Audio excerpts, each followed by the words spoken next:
Yuri office नहीं आती। Employ Kimin के पास आता है और बताता है कि हांदो की तबीयत ठीक नहीं, आज वो लीव पर है।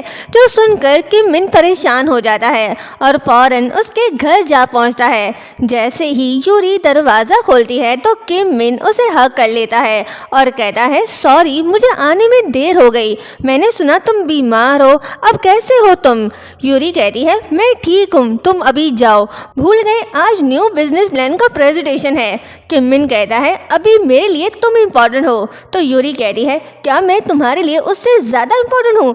मुझ जैसे एक आम से असिस्टेंट के लिए तुम सब कुछ बर्बाद करना चाहते हो?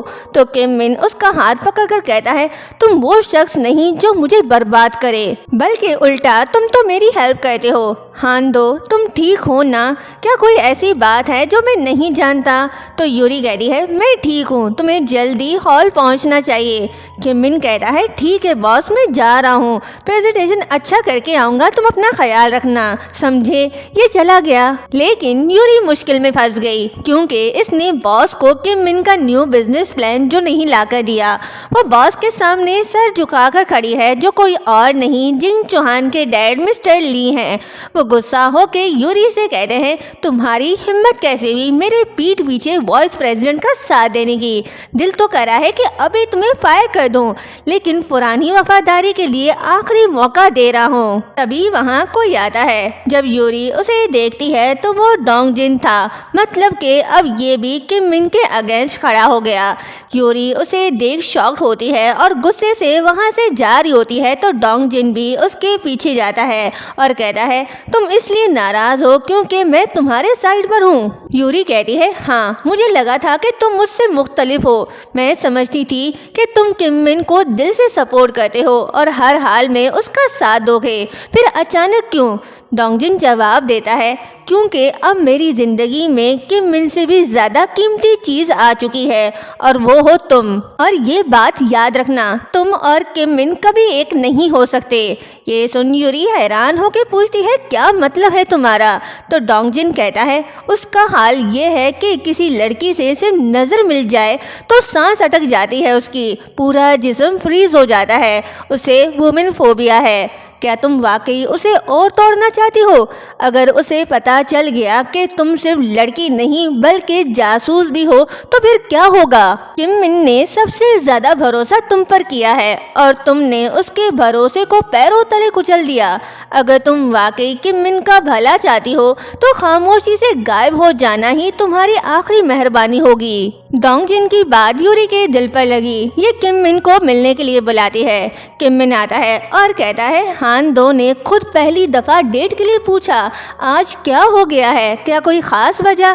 तुम्हारी वजह से मेरा प्रेजेंटेशन बहुत अच्छा गया, क्या तुम मेरी तारीफ भी नहीं करोगे? यूरी कहती है, वाइस प्रेसिडेंट, जो ब्लैक नाइट विश उस दिन मैं नहीं मांग सका, आज मैं आपसे वो मांगना चाहता हूँ। किमिन कहता है, ठीक है, तुम जो भी विश मांगोगे मैं पूरा करूँगा। तो यूरी दुखी दिल के साथ कहती है, मेरे करीब मत आओ, मुझे पसंद मत करो, किसी लड़के का मुझे पसंद करना मुझे बहुत अजीब और डरावना लगता है। ये बोलकर वो दुखी दिल के साथ जाने लगती है तो किमिन उसे रोक कहता है, बैठो।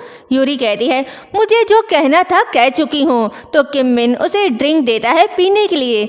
यूरी नहीं पीती तो किमिन खुद पी लेता है और कहता है, आज मैं तुम्हारा ब्लैक नाइट बना हूँ, अब मेरी विश पूरी करने की बारी है। यूरी कहती है, प्लीज़ ऐसा मत करो। तो किमिन कहता है, प्लीज़ मुझे मत रोको, मुझे खुद नहीं पता कि मैं तुम्हें क्यों चाहता हूँ। अगर तुम लड़का नहीं लड़की होते तो क्या मुझे अपना लेते? ये बोलकर उसे एक और ड्रिंक पीने के लिए देता है, फिर खुद पी कर कहता है, फिर से ब्लैक नाइट, मेरी अगली विश, मुझे पसंद करो, नहीं मुझसे प्यार करो। यूरी को समझ नहीं आ रहा कि अब वो क्या कहे। तभी उसे किसी की कॉल आती है जो उससे कहता है, कहाँ हो तुम? न्यूज़ देखी? नेक्स्ट मंथ वाइस प्रेसिडेंट की शादी है। ये शॉकिंग न्यूज़ सुनकर यूरी किमिन की तरफ देखने लगी और बिना कुछ बोले वहाँ से चली गई। किमिन और सीरा की शादी की न्यूज़ सोशल मीडिया पर हॉट सर्च बन चुकी है, लेकिन इस न्यूज़ से किमिन बिल्कुल भी खुश नहीं होता। उसे लग रहा है कि इस न्यूज़ की वजह से हांदो उससे दूर हो गया है। इसी दौरान वहाँ यूरी आती है, कहती है वाइस प्रेसिडेंट मुझे आपसे कुछ कहना है। किम मिन उसे समझाने लगता है कि शादी की न्यूज़ झूठी है, मेरा सीरा से शादी करने का कोई इरादा नहीं, मैं जिससे मोहब्बत करता हूँ। तभी यूरी कहती है वो मैं हूँ।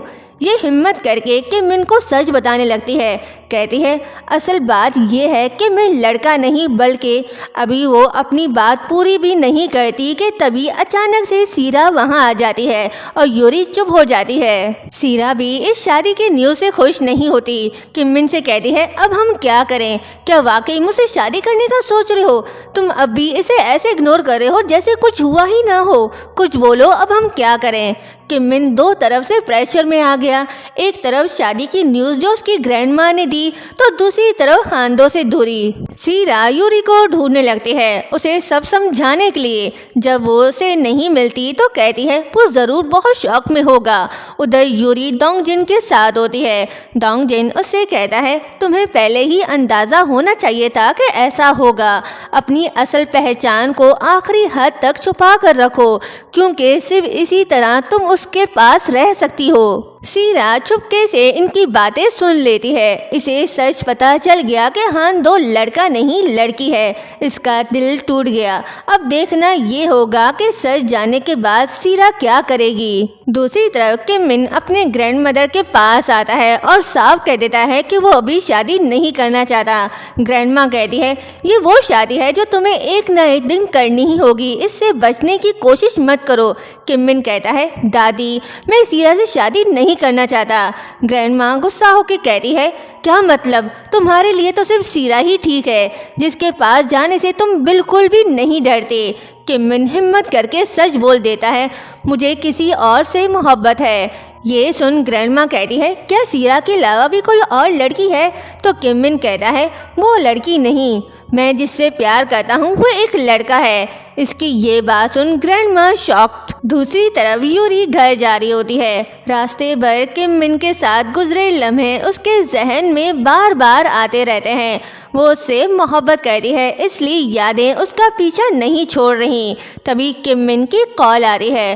वो दुख भरी आवाज़ में कहता है सॉरी लेकिन मुझे तुम बहुत पसंद हो। हांदो सिर्फ इसलिए कि मैं लड़का हूँ तुम्हें पसंद ना करूँ, मुझे कोई फ़र्क नहीं पड़ता चाहे तुम लड़की हो या लड़का, मैं तुमसे प्यार करता हूँ और तुम्हें खोने का डर मुझे पागल करा है। यूरी की आंखों में आंसू आ जाते हैं। ये टूटे हुए दिल के साथ कहती है प्लीज़ आगे कुछ मत बोलो। तभी पीछे से कोई आता है और यूरी को बेहोश करके किडनैप करके ले जाता है। कॉल पर अचानक यूरी की आवाज़ बंद हो जाती है। किम मिन घबरा जाता है, वो समझ जाता है कि ज़रूर कुछ गलत हुआ है और यहीं पर ये पार्ट एंड होता है। नेक्स्ट पार्ट देखने के लिए चैनल को सब्सक्राइब और वीडियो को लाइक शेयर करना मत भूलिएगा। Thank you so much.